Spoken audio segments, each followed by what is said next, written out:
चलिए बेटा स्टार्ट करते हैं आज का सेशन। और आज हमारा जो पहला क्वेश्चन आ रहा है हमारे सामने ये रहा, ऑन पिंस एंड नीडल्स। इसका मतलब साफ तौर पे निकलता है, in on pins and needles अगर आपके सामने कहीं भी लिखा दिखाई दे आपको कि ऑन पिंस एंड नीडल्स, इसका मतलब होता है कि कोई व्यक्ति बहुत ज़्यादा चिंतित होता है कि क्या होगा या क्या नहीं होगा। खासकर आपने देखा होगा कि रिजल्ट आने से पहले किसी एग्जाम का आपके पेट में बटरफ्लाई होने लग जाती है, मतलब बड़ी बेचैनी होने लग जाती है कि सस्पेंस में कि पता नहीं पॉजिटिव होगा या नेगेटिव होगा, वेटिंग एंग्शियसली और इन सस्पेंस। तो वो सुई सी चुभने लग जाती है। पिंस एंड नीडल्स का मतलब बहुत ज़्यादा नर्वसनेस की हालत। I am on pins and needles का मतलब ये है कि मैं सस्पेंस में हूँ कि पता नहीं भगवान जाने क्या होगा क्या नहीं होगा। उसको लेके व्यक्ति जब बहुत सस्पेंस में और नर्वस होता है उसे कहते हैं पिंस एंड नीडल्स।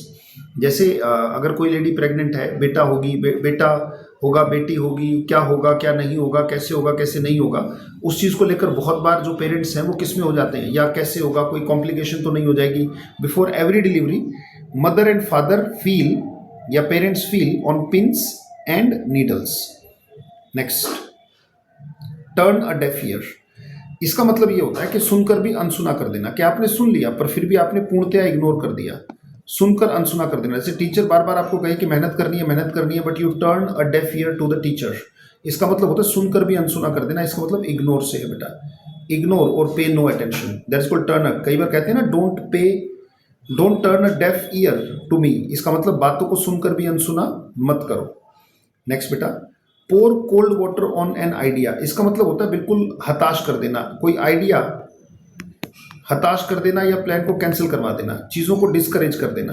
जैसे यार कहते हैं यार मैं तो कोई आइडिया देता हूँ और ऊपर से वो पोर कोल्ड वाटर, ठंडा पानी डाल देना। इसका मतलब ये है कि सारा जोश जज्बा जुनून जो है ख़त्म कर देना किसी आइडिया का।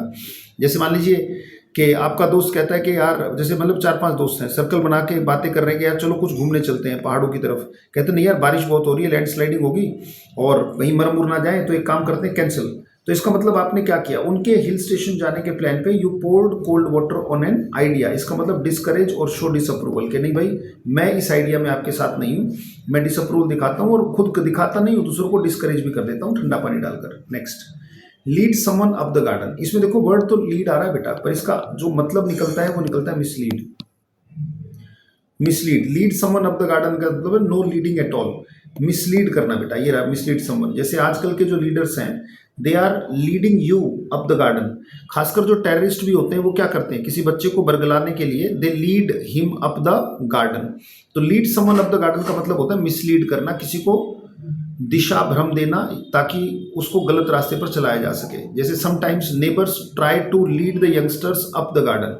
कई बार पड़ोसी जो है वो छोटे बच्चों को बिगाड़ने की कोशिश करते हैं। Next, face the music. Face the music कभी आपने सुना हो, कई बार कहते हैं कि यार मैंने कहा था कि मत कर अब भुगत, किसी चीज को भुगतना, किसी चीज को भुगतना। जैसे एक्सेप्ट एन अनप्लीजेंट रियलिटी और कॉन्सिक्वेंसेस। कॉन्सिक्वेंसेस का मतलब परिणाम।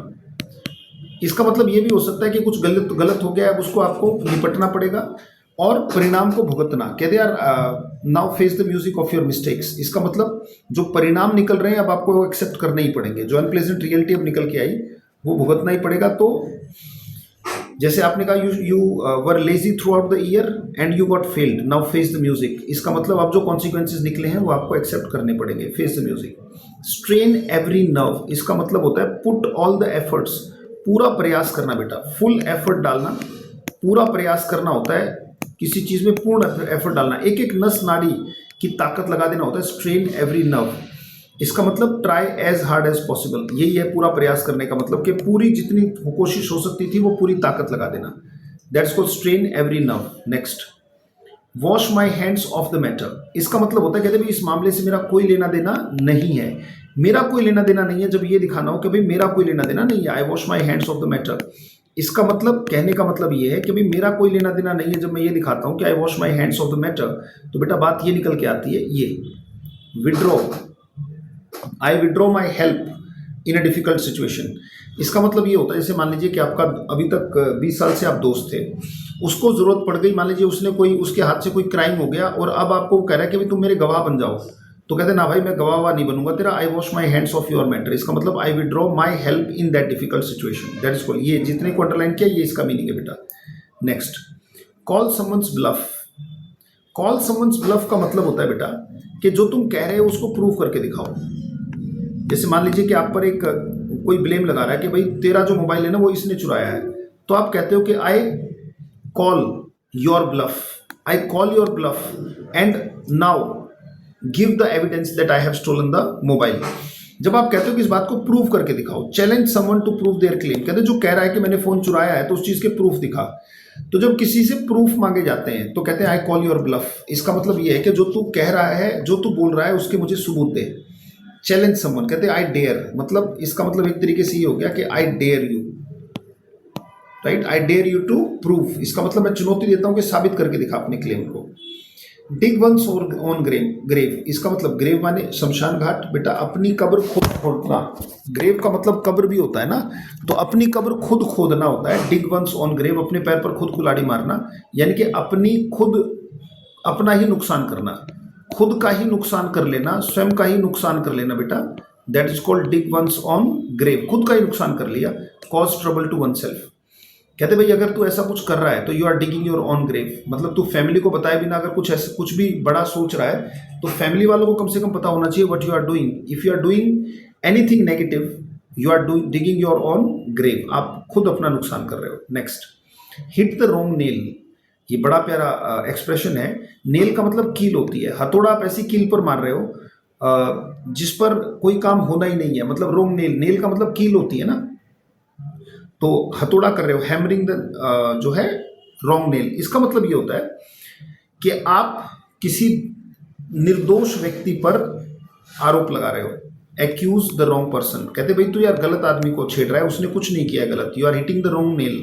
इसका मतलब ये है, जैसे मान लीजिए कि किया किसी और ने और किसी और का नाम लगाकर उसको क्राइम से, जैसे कई बार कुछ लोग अपने पैसे और ताकत की वजह से किसी निर्दोष लोग को फंसा देते हैं, और अगर कोई वकील उसको सक्षम मिल जाता है तो वो यही कहेंगे कि भैया ये निर्दोष है, ये आदमी काम तो इसने किया है, और अगर आप इसको दोषी ठहरा रहे हो तो you are hitting the wrong nail. इसका मतलब you are accusing the wrong person, गलत आदमी पर आरोप लग रहा है।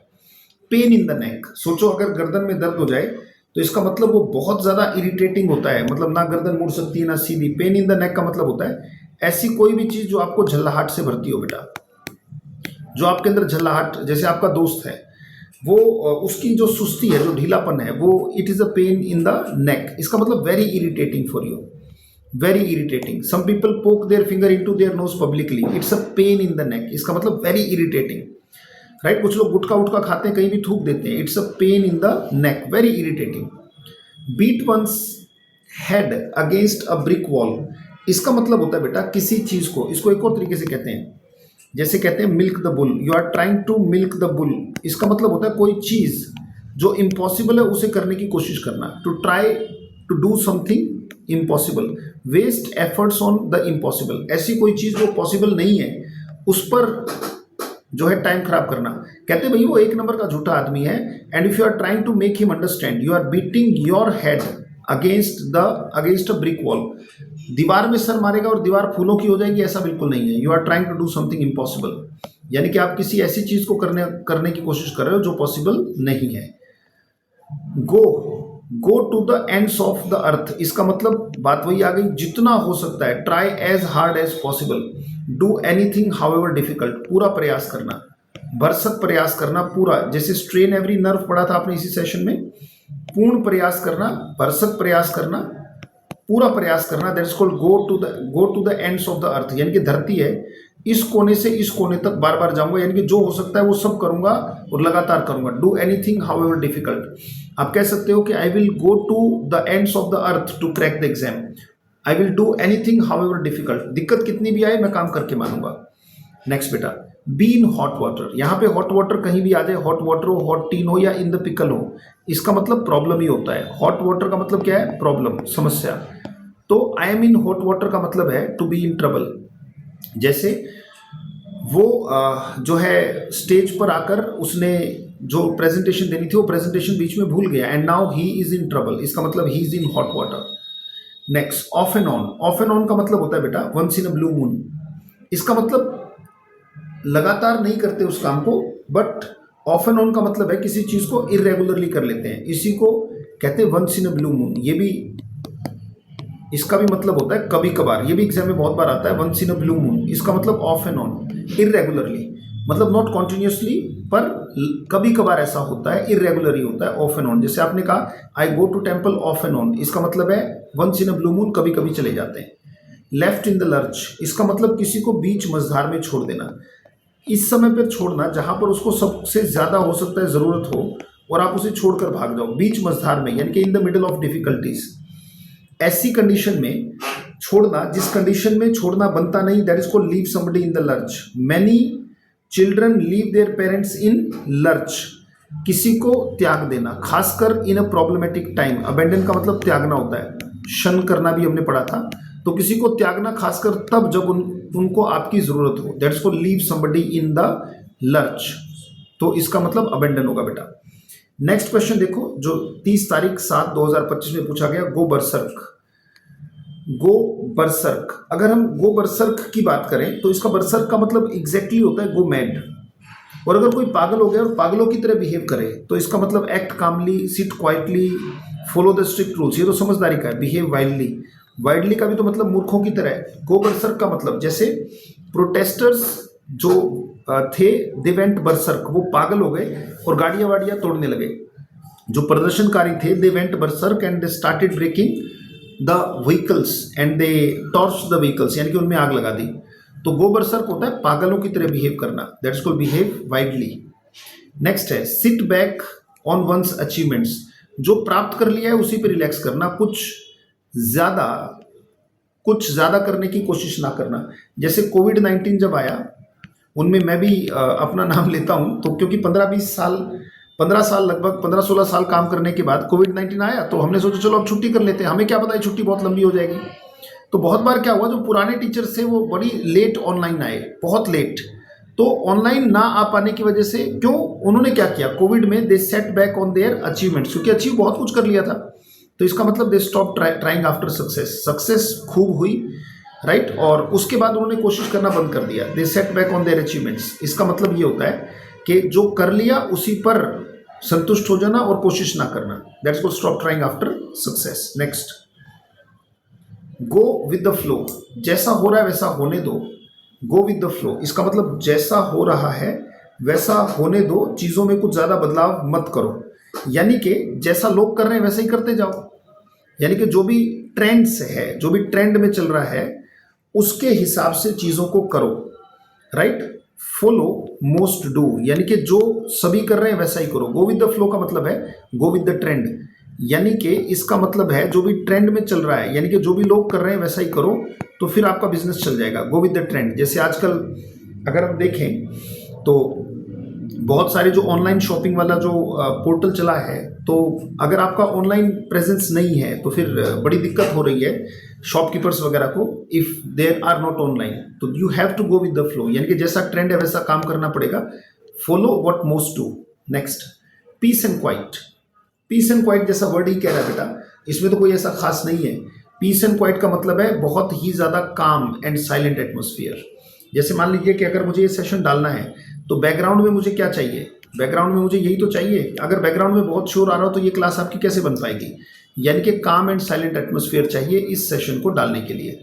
बहुत बहुत धन्यवाद। आपको सेशन कैसे लग रहे हैं बेटा, कमेंट जरूर कीजिएगा, लगातार अपने नोट्स बनाते रहिएगा। इन ईडियम फ्रेजेस को एक तरफ लिख के, और जो डिस्कशन हो रही है, जो बातचीत हो रही है, उस पर थोड़ा सा ध्यान दीजिएगा। बहुत बहुत धन्यवाद। Thank you, thanks lot. मिलेंगे आपसे अगली क्लास में। Thank you.